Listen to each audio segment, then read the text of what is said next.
Hey friends, I thought I'd pop in today as I have to go do labs this week, and I just thought I would share a bit about how I prepare for a lab day or a doctor visit because that can be overwhelming and a lot. So, first and foremost, any appointment or any doctor day or labs or anything that I have to do, um, I always dress comfortably. I do that typically every day in my regular life, but I always make sure that I'm completely comfortable.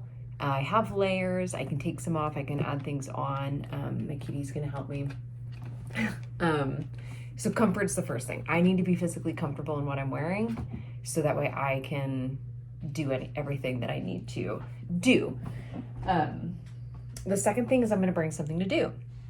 I like to knit. It is meditative for me. It's calming. Plus, it's an activity that gives me relaxed and distracted in case that she is going to go through everything right now. So we're going to have background audio. It's helpful for me to have something to ease my mind. So I like knitting. I've also brought coloring. I like to bring a fidget or something to play with to relax and calm my nervous system. So bringing something to do, because you also don't know how long you're going to be there. In the doctor's office, you can sit and wait for a while. When you get labs done, I don't know how it is in other places, but here in Austin, you have to go first thing in the morning. And when I mean first thing in the morning, I mean before they open, and there's usually like 7 people in line already. So you can be there for a very long time. I also like to not plan anything else for that day. No calls, no other appointments. Try to avoid doing too much work or any other needs or commitments because I'm probably going to be burnt out physically and emotionally. So I try to designate appointments, doctor days, lab work to the only thing that I do that day. And then depending on if it's doctors or labs, the doctor's appointment, I will bring a notepad with every single question written out before I go, because when you're in there, the brain fog sets in, the anxiety, whatever. There's so many things that can happen in that room. It's really hard for you to remember that you cover everything that you want. So not only do I write every question down, I also go through each of them one at a time with my doctor.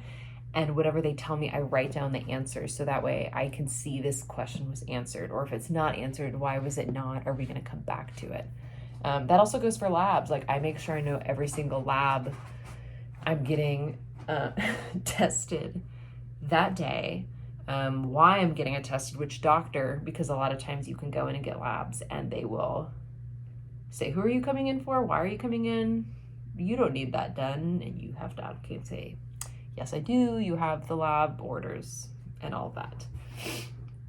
I also, in doctor's offices, I use voice memo and I record the appointment because a lot of times I don't want to say I black out, but I do not retain anything that they say verbally to me. And sometimes I'm like, what did we talk about? What did we cover?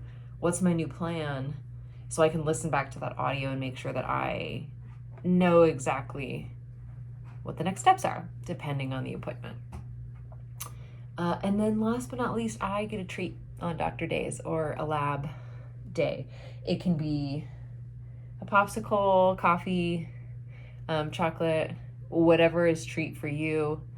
Sometimes I get a ball of yarn, something that's just going to bring me dopamine and elevate my mood, because whatever I just did was probably exhausting, or maybe was a downer, or just physically depleting. So I'm gonna need something to pick me up. But those are all things that I do. So quick review, I dress comfortably, I bring something to do, write down all my questions, I record the appointment, and I get a treat. That is what I do. I would love to hear what you do. I know so many of us know this, but having a chronic illness is a full-time job and it is very exhausting. And it's sometimes really helpful to hear things. I like things written out, Virgo, in steps because it's easier for me to follow. So please share what you do and what helps you so we can make our doctor visits and labs more efficient, more successful, and we can just do it one step at a time and make it better for ourselves. But as always, thanks for being here. Light and love, all the spoons, and I hope you have a wonderful day.